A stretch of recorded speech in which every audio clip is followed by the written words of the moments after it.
If you could see into the future, would you choose to do so? If you could know the future, if you could look through some kind of telescope, as it were, and not to look into the sky for the stars, but look into the future to know what is ahead, would you choose to do it? Famous preacher Charles Spurgeon argued that it wouldn't be wise, if you could see into the future, to look.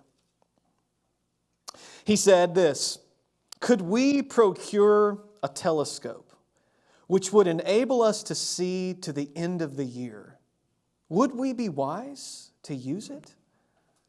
I think not." And this is what he said after that. "Great mercy has hung a veil between us and the future, and there let it hang." Great mercy, in other words, God in His mercy has put something to block our vision of the future. And we're best to trust Him and let that which blocks our vision of the future remain in place. You know, not knowing the future, not knowing the specific details of your life, what's going to happen this week, this month, this year, this decade, well, that can be unsettling. There's something fearful about that. But that is the way that God has chosen to make us. It's the way He's chosen for us to live in this life. His Word tells us that we walk by faith, not by sight.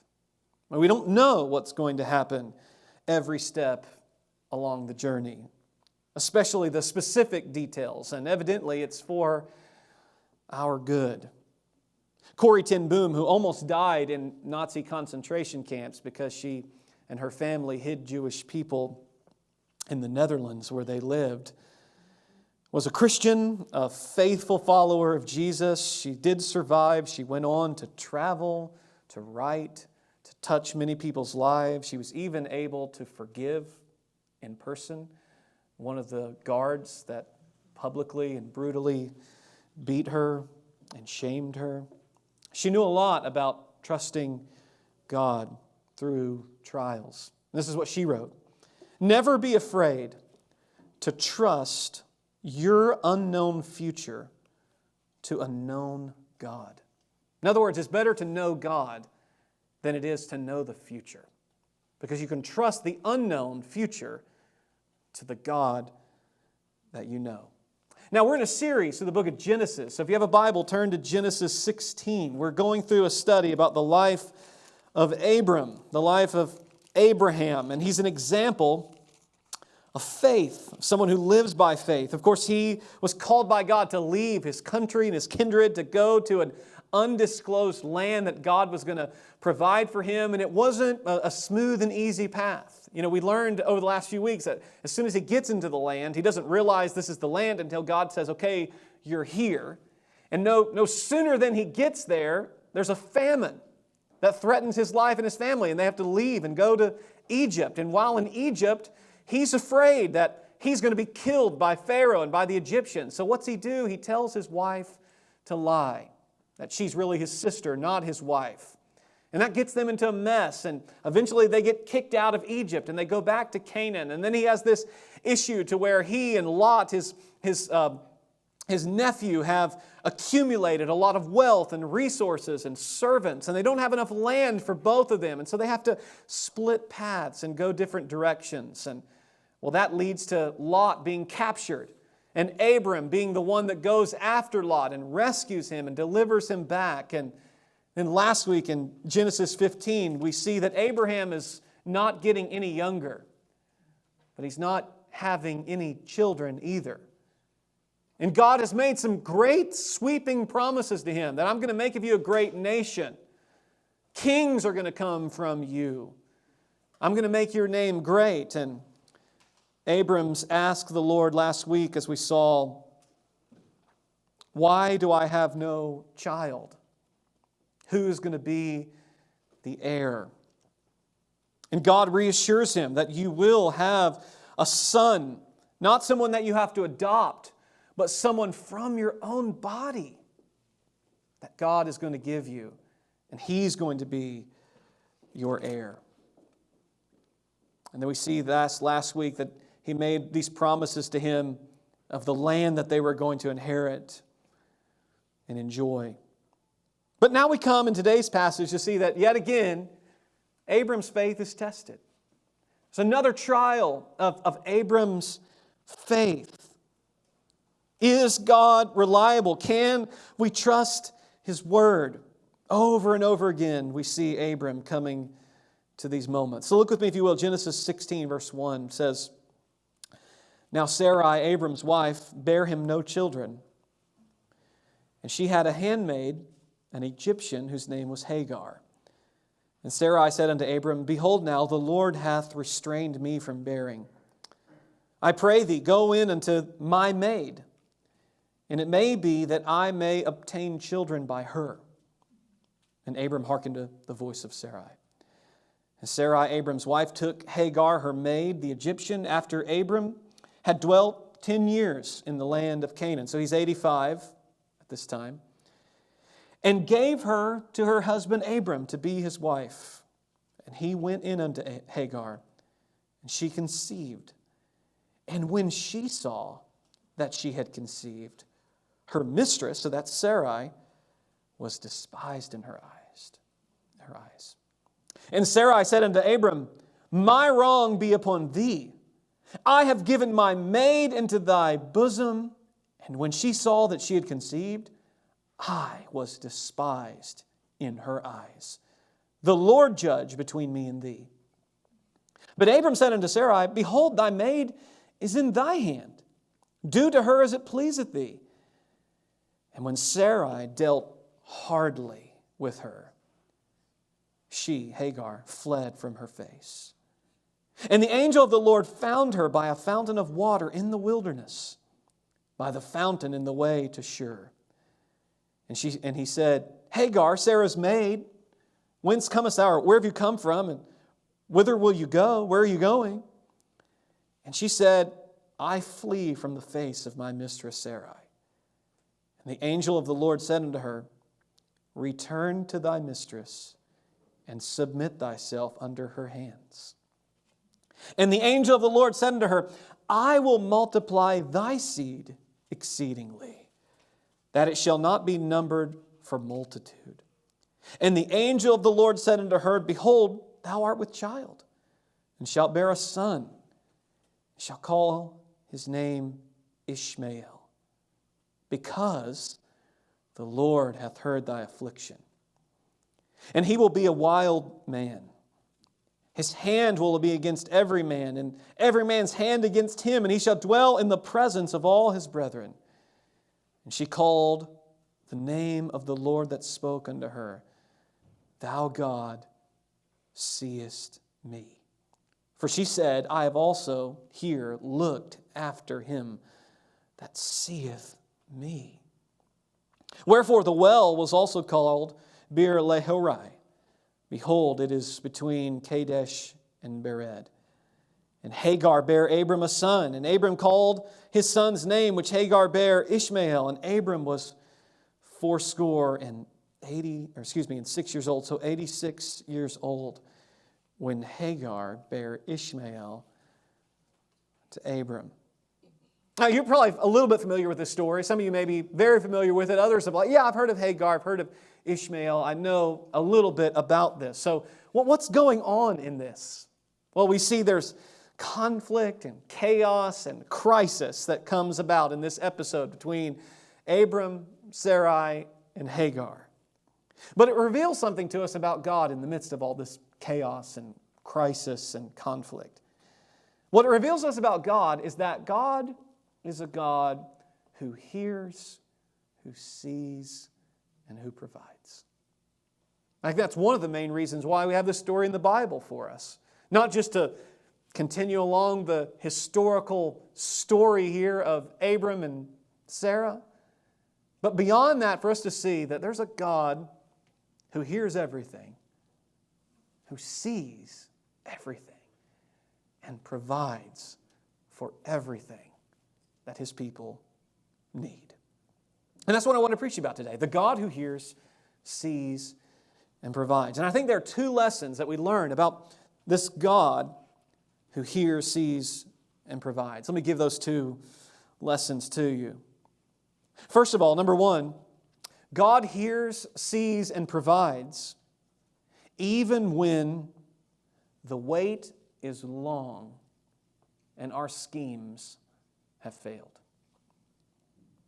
God hears, God sees, God provides, even though we have to wait often a long time and our schemes have failed. That's what you see in the first 6 verses of Genesis 16. Now, Abram and Sarai have lived in the promised land, Canaan, what modern day would be Israel. They've lived there for about 10 years as we look at Genesis 16. And they're still unable to have any children. God's promised them He's going to have a great nation, but they only have one child still. And evidently, Sarai starts getting impatient. This is not happening. And there's no foreseeable way forward it's going to happen. So she comes up with a scheme. She schemed up a plan. And her plan was that she was going to give her maidservant, Hagar, as a wife to her husband, Abram. And so that he could have a child with her, and that child would actually be Sarah and Abraham's child. Now, that might sound strange to us today, and it does. But it's actually incredibly common in the day and age in which Abram and Sarah lived. In fact, there's a lot of ancient documents that reinforce this. It was even at times expected that if there was a wife who was unable to have a child and she had a servant, that she would give that servant as a wife to her husband. Hagar would become essentially like a surrogate mother for a baby that would come to Abram and Sarai. And the plan worked. Kind of. It worked and it didn't work. It worked and it failed. It worked in the sense that they had a baby. It failed in the sense that this is not God's plan. It was not what God was going to use to accomplish His purposes. Hagar became pregnant. And not only did she become pregnant, but it changed her relationship with Sarai. Now, I've read a lot of crazy things this week in my study. If you want to go down a rabbit hole, just look at what a broad spectrum of people think of Genesis 16. And I wouldn't wish that on my worst enemy, some of the articles and things I've read this week. You wouldn't believe some of the radical views and crazy things that people have devised. Let's just suffice it to say, Hagar and Sarai, there's been a lot of people who've tried to take that story and use it for various social agendas. And we won't get into all of that. But one of the things that we see here is that there's no completely innocent party in all of this. Now, I think we could clearly say that Sarai and Abraham are in the primary position of wrongdoing here. So, sometimes it's one to be painted that Sarai is the evil one and Hagar is the righteous one.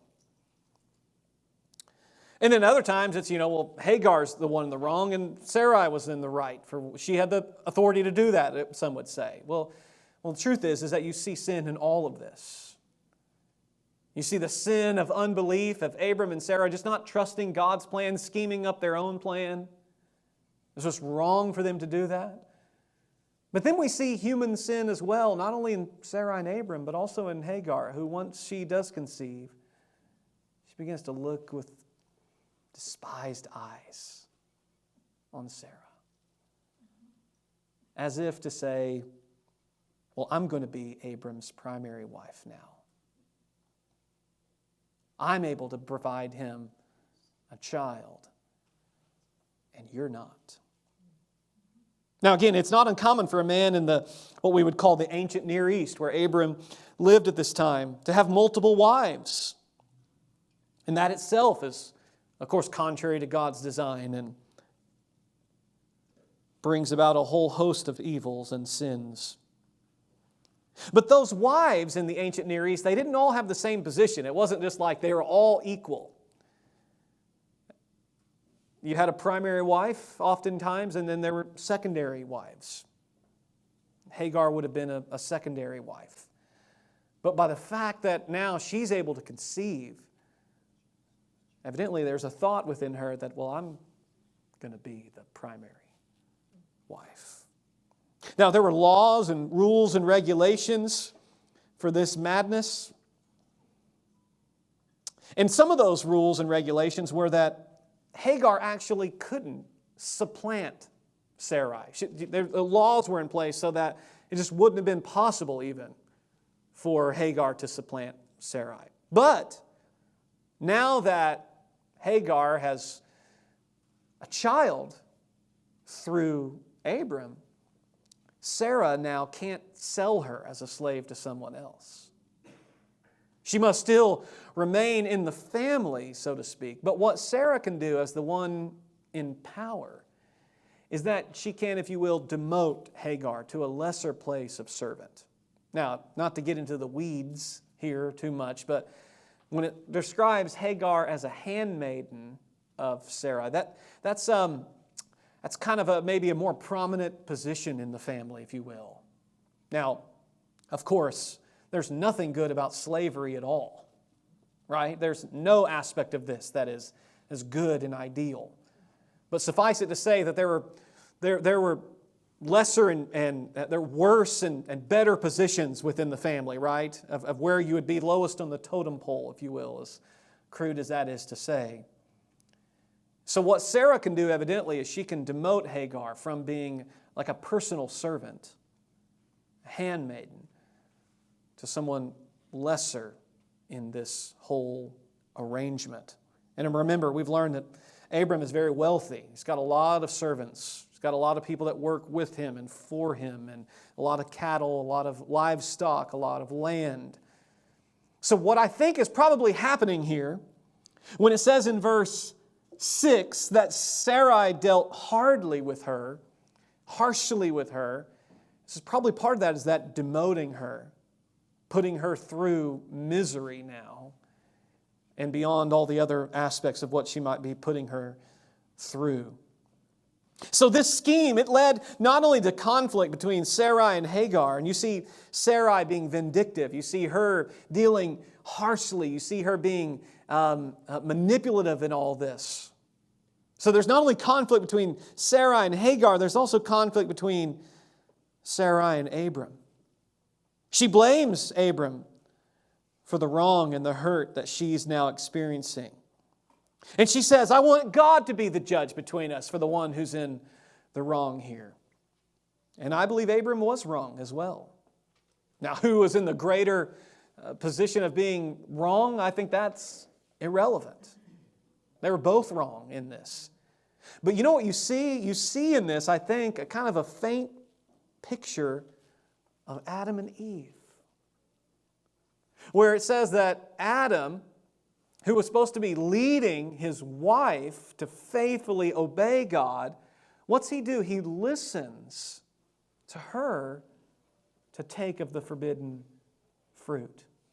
Well, who has God been speaking to this whole time? Who has God been revealing these promises and making His covenant with? He's been making it with Abram. Abram is supposed to be leading Sarah. And it's not that she's foolish. It's not that she can't be as smart as Abraham. It's the very fact that God has chosen now to work through Abram. And God speaks through Abram and through Abram to the rest of his family. But now he's no longer listening to God. He's listening to her. And well, she hasn't heard from God, right? So this is getting them into a mess. Now, God is the one who sees even when we have to wait a long time and when our schemes have failed. Perhaps Sarai felt that God had forgotten about her, that God was punishing her. And did you know that, especially in their culture, that people felt like you were cursed by God if you couldn't have a baby? There's still people that believe that, today.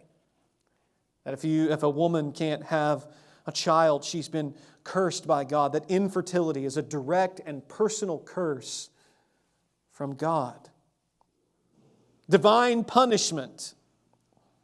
And by the way, there are times that we see in the Bible where God does use infertility as a means of punishment. In fact, we're going to see that in a few weeks in Genesis 20 with King Abimelech and his family, and how God for a season made his wives experience infertility as divine punishment.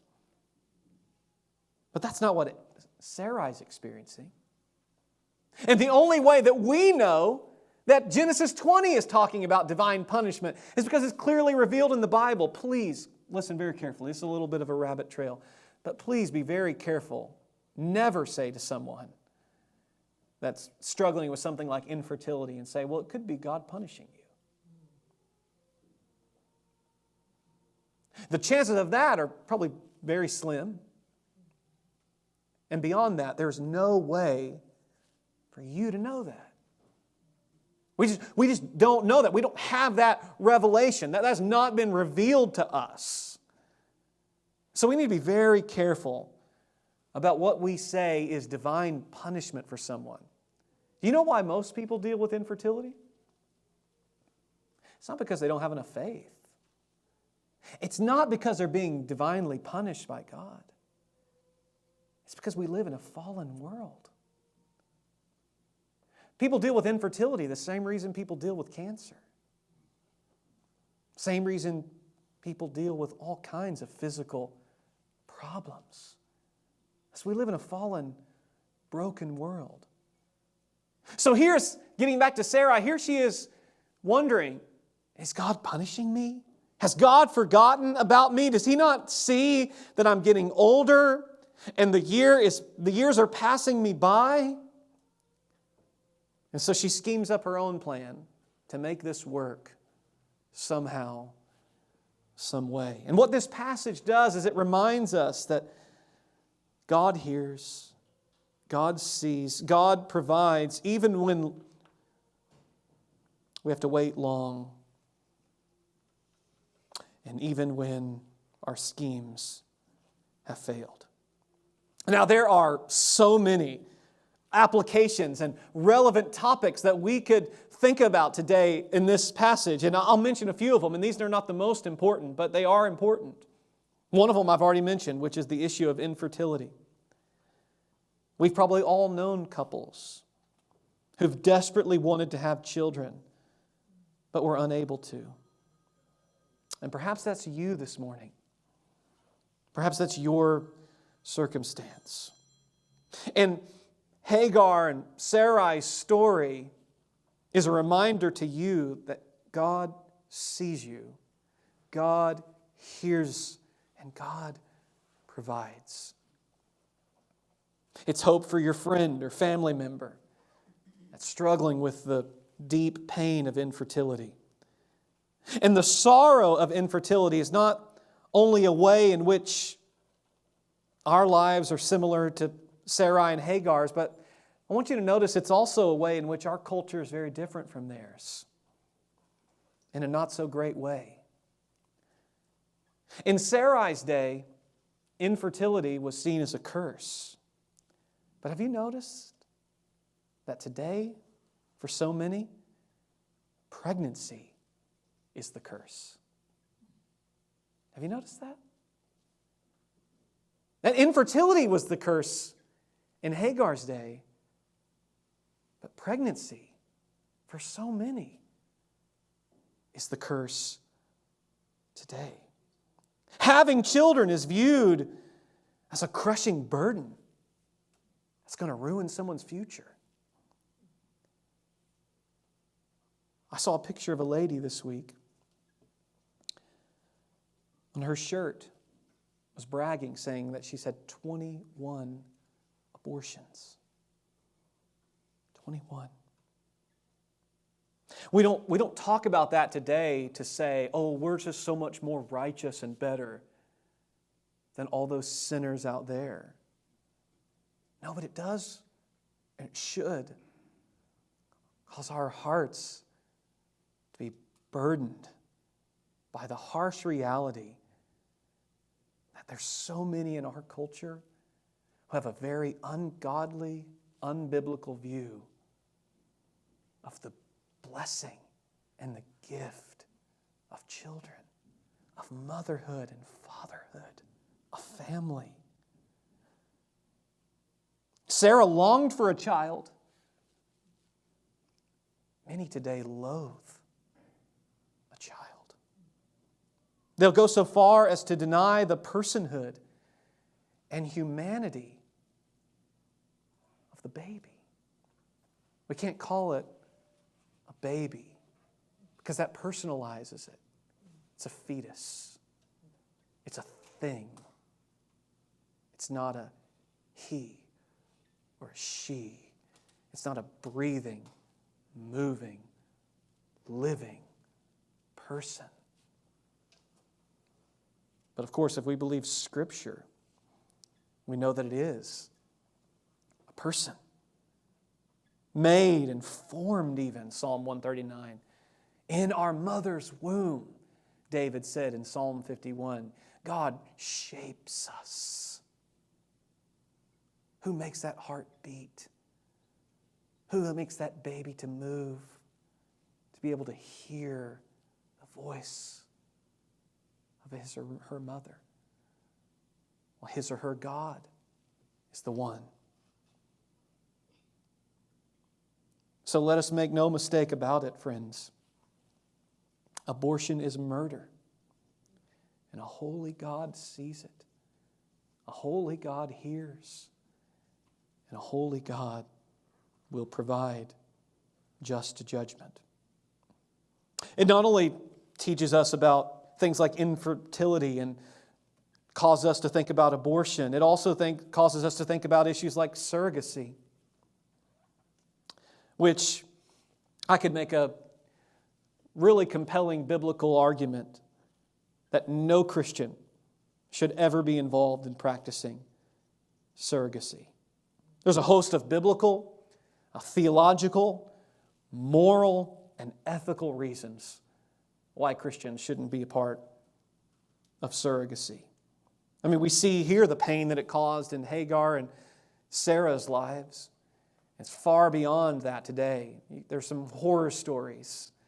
Babies being ripped from their mother's arms, and it's a very financially profitable business around the world where oftentimes poor and vulnerable women are the ones that are the most oppressed by it all.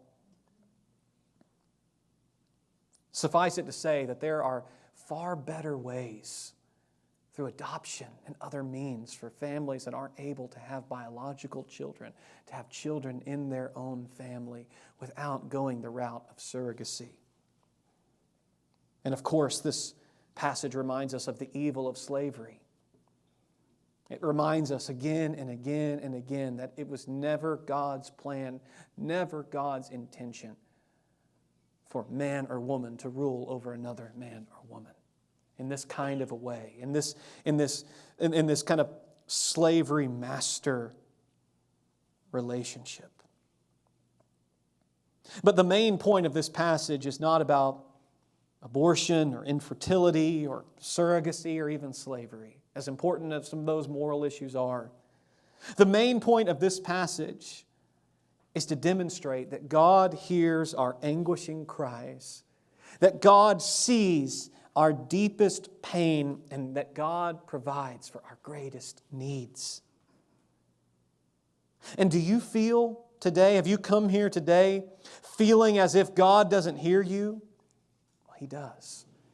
Have you come here today feeling that God doesn't see you? Well, He can see you. And do you think that God will not meet your needs? He will. Have you grown impatient? Are you trying to think of ways that you can make whatever it is that you want to work rather than waiting on God? It seems much easier. Just try to scheme it up some other way. Maybe you've tried that. Maybe you've tried your own way and it's failed you. Have you created a mess of something because you just wouldn't trust God?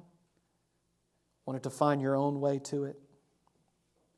Well, this passage reminds us that our way, our schemes, lead to brokenness and pain. God sees us so we can trust Him. God hears us so we can believe Him. God will meet our needs. Wait for Him. That's what this story screams at us. Wait for God. But the gospel is also in this passage. Did you know Paul used this passage in Galatians 4? He used it as an illustration about what it means to be saved versus what it means not to be saved. He used Hagar and Sarai and the two children that came from them, or the son that Hagar had and the son that Sarah will have, as we'll find in a few chapters, to show the difference between salvation by faith versus attempting salvation by the flesh. It's really interesting to read it. I'm not going to read all of Galatians 4 to you, but let me just kind of walk through what it means. You see, when Sarai gave Hagar to Abraham, that was their attempt in the flesh to bring about God's gracious gift. There was nothing supernatural about Ishmael's birth. There's a man and a woman coming together and a baby coming from it. But for Sarah to have a baby, well, she was going to be 90 by the time a baby comes. How many of y'all know we need a miracle? 90-year-old woman needs a miracle to have a baby. And that's exactly what God did. And you know what? All of us, to belong to God, we need a miracle. We need a miraculous birth. Remember what Jesus said to Nicodemus? You must be born again. And Hagar and Sarah are a picture of two different kinds of births. A natural birth of the flesh, or a supernatural birth by the Spirit, by the promise of God. So to be saved, you can't get there by your own way, by your own works, by your own schemes, by what you're going to produce out of this life to give to God. No, you need a miracle. Something you can't create. You can't create new life for yourself. It only comes by turning from our trying to be saved and trusting in Jesus, God's Son, who lived the perfect, obedient life, who died the death that we deserve, who conquered the enemy of death when He rose again from the dead. And believe on Him alone, and you will be saved. Well, let me go quickly. Number 2, God hears, sees, and provides, not only when the wait is long and our schemes fail, but secondly and finally, God hears, God sees, God provides, even when we are afraid, oppressed, and alone. Well, as we read earlier in the story, Hagar runs away from Sarai. And she goes into the wilderness. She's headed back to where she came from. She's headed south back towards Egypt. And she's in the wilderness going back home. She's alone and she's brokenhearted. And the angel of the Lord finds her, speaks to her. And there's been a lot of discussion, we don't have time to get into it, about who is this angel of the Lord. Is the angel of the Lord an appearance of Jesus in human flesh? Or is this an angel? Well, we don't have time to get into that. But whether or not this is a manifestation of Jesus Himself or whether it's a created angel, that's not the main point. The main point is the message that God is sending to Hagar. Now, notice the message. It starts with a command. He says, return and submit. Return and submit. He asked, where are you coming from and where are you going? As if he didn't know, right? He does know, to draw out what's going on in her life. And he tells her to return and submit. So there's a command, but then there's a promise in verse 10. And the promise is that God says, I will multiply thy seed exceedingly, that it shall not be numbered for multitude. So she's going to have descendants coming from her that are without number. Sounds familiar, doesn't it? Finally, there was not only a command and a promise, but there was elaboration on the promise. Verse 11 and 12, that the child that you're about to have is going to be a son. You're going to name him Ishmael. It's really important. Ishmael. And depending on what version you read, it says he's going to be like a wild donkey. Does yours say that? Some of them just say like a wild man, a wild donkey of a man. Now that doesn't sound like a compliment, does it? How would you like that if you're a mom? Your baby boy is going to be like a wild donkey. You're like, I don't know if I'm ready for this. I mean, I've heard of terrible twos, but wild donkey years, I don't know about that. Well, just suffice it to say, the angel of the Lord wasn't talking to a suburban American mom. So when he said, your baby boy is going to be like a wild donkey, she heard something very different than what you just heard. You know what she heard? Your son's going to be free. You're a slave. Your son's not going to be a slave. He's going to be like a donkey out in the wild. He's going to be a donkey out roaming free. There was actually some hope in these verses for her. A wild donkey is not like, man, you're going to have your hands full with this guy. He's going to be free. But also, he's going to have a lot of conflict with others. He's going to live nearby his brothers. In other words, he's going to inhabit land near Abraham's other descendants. But there was hope in this message for Hagar. You're going to have a son, and your son is going to have many descendants. And he's going to be free. He's not going to be a slave. Oh, he's certainly going to have war and conflict, but he's going to have his own land to dwell in. So in response to this hope-filled promise, Hagar does really three things. Number one, she wants to name this God something. Not that we can name God, but she wanted a way that she could identify who it is that has sent this word to her. And so she calls God El Roi, which translated in English for us means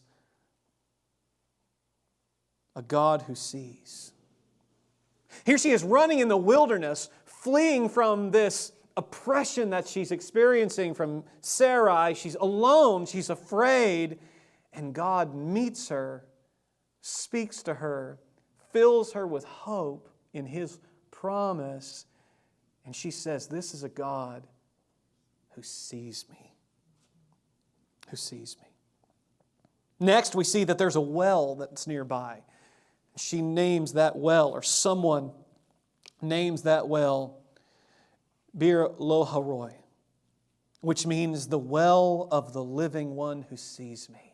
This living God who sees me. And then she named her son, just as the angel of the Lord said, Ishmael. You know what Ishmael means? It means God hears. El is the name for God. El Roi, the God who sees. Ishmael, El for God. God hears. The God who hears. God not only heard her cries from suffering, God not only saw her alone in the wilderness, but God had a plan to provide for her needs. Are you familiar with the words providence? Words like provide, words like provision. Did you know that all those words basically mean something that you see beforehand? That's what providence means, to see something beforehand. And when we talk about provision, we're talking about being able to see something beforehand with the intent of meeting that need. Pro, of course, means before, right? Vidre, the Latin word to see, that God sees before. So when we talk about the providence of God or the provision of God, what we're really talking about is that God sees our need beforehand.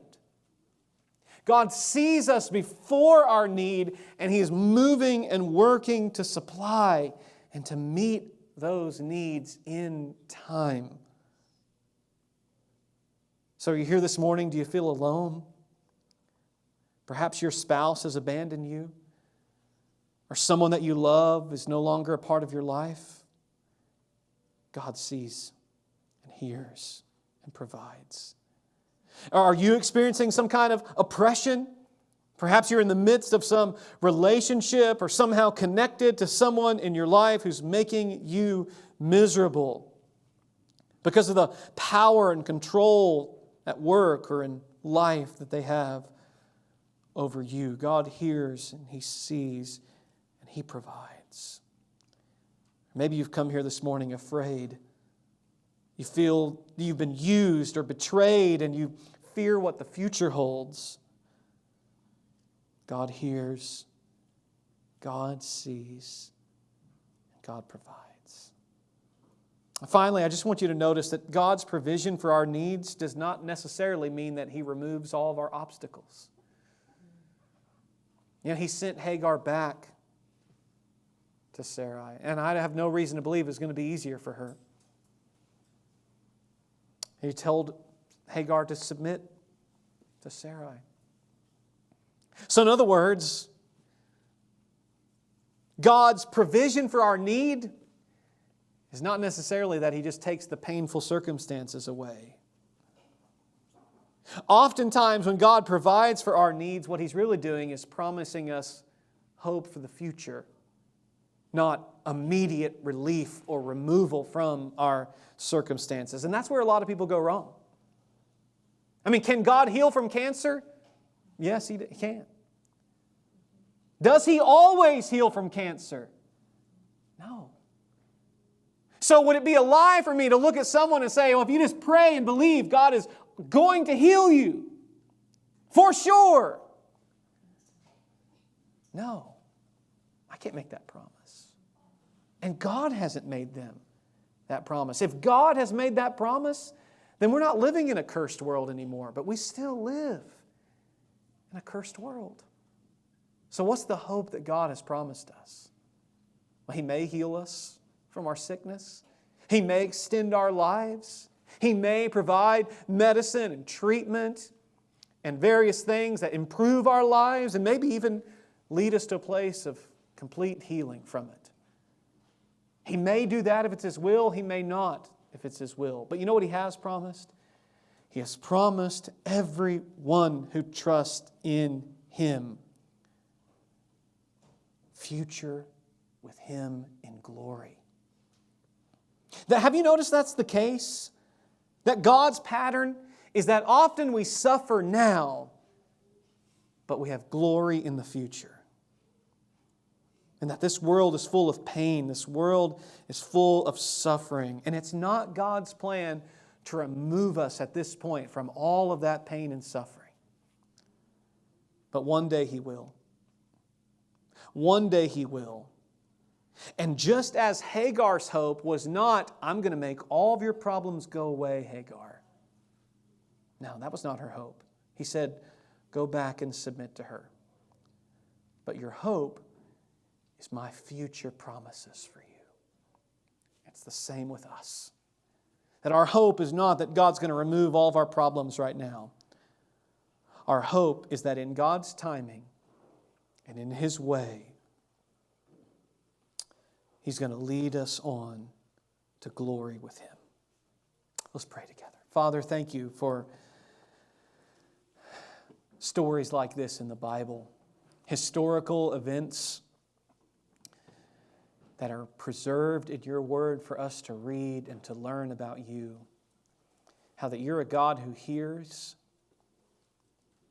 You told Hagar, name him Ishmael. God hears. God's heard your affliction. You hear our cries. and that you are El Roi. You are the God who sees me. You see us when we are alone. You see us when we're afraid. You see us when we're wandering and don't know what's ahead. And you're a God who provides. You not only see our need, but you provide for our needs. And your provision is not always to take our pain and suffering away in this life, but to sustain us with hope in this life until the day in which all of it's taken away and every tear will be wiped away, where there'll be no more sorrow and no pain because the former things are passed away.